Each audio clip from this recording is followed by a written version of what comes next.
جیسے دنیا میں پلاٹ کسی آدمی کو ایک آدمی بیچتا ہے، پھر دوسرا آتا ہے اسے بیچتا ہے، پھر تیسرا آتا ہے اسے بیچتا ہے، ایک پلاٹ کئی لوگوں کو بیچتا ہے تو اس پر دھوکہ دہی کا مقدمہ قائم ہوتا ہے۔ ایسے ہی انسان پر قیامت کے دن دھوکہ دہی کا مقدمہ قائم ہوگا اگر اس نے اس جان و مال کو خدا کے ہاتھوں بیچنے کے بعد دوسروں کے ہاتھوں بیچا اور پھر دوسروں نے جو کہا وہ کرنے کے لیے تیار رہا۔ اللہ تعالیٰ نے اس جان و مال کو خریدا، پھر ایک بڑے امتحان کے اندر ڈالا۔ اس جان و مال کی ڈیلیوری اس نے نہیں دے دی، کہا کہ قیمت مقرر ہے، جان و مال میں نے خرید لیا ہے، یہ معاہدہ ہو چکا ہے، اس جان و مال کو اپنے پاس رکھو، میں جب کہوں گا تم ڈیلیوری دے دینا۔ جب انسان اپنے پاس رکھتا ہے تو امین ہے، اس سے امانت داری کی توقع کی جائے، اس کی حفاظت کرے، اسے محفوظ رکھے، اور جب اللہ کہے اس جان و مال کو اللہ کے حوالے کرنے کے لیے تیار ہو۔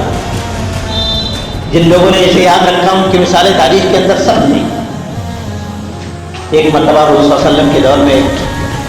کفار کے ساتھ جنگ ہو رہی تھی، ایک صحابی لڑ رہے تھے، دشمن اسلام کی تلوار لہرائی اور ان کے گردن پر پڑی، ان کی زبان سے نکلا رب کعبہ کے قسم میں کامیاب ہوں، اس لیے کہ میں نے جان و مال اللہ کے حوالے کیا تھا، اس کے حوالے کرنے کا وقت آیا، یہ جان اس کے حوالے ہوگی، میں جانتی ہوں۔ تو بچا بچا کے نارنگی سے، یہ آئینہ ہے وہ آئینہ جو شکستہ ہو تو عزیز تر ہے، نگاہ ہے آئینہ ساز، یہ جان چلی جائے، یہ گردن کٹ جائے، یہ خون بہ جائے، یہ قیمتی ہے۔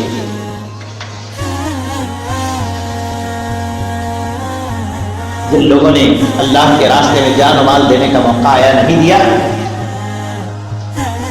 تو ان کے ساتھ کیا سلوک کیا گیا تاریخ کے صفحات میں درج ہے۔ جنہوں نے دیا انہیں کہا گیا کہ وہ شہید ہے، گواہی دینے والا ہے، تو صلی اللہ علیہ وسلم نے فرمایا شہید سے حساب کتاب نہیں لیا جائے، اس سے کیا حساب کتاب دینا،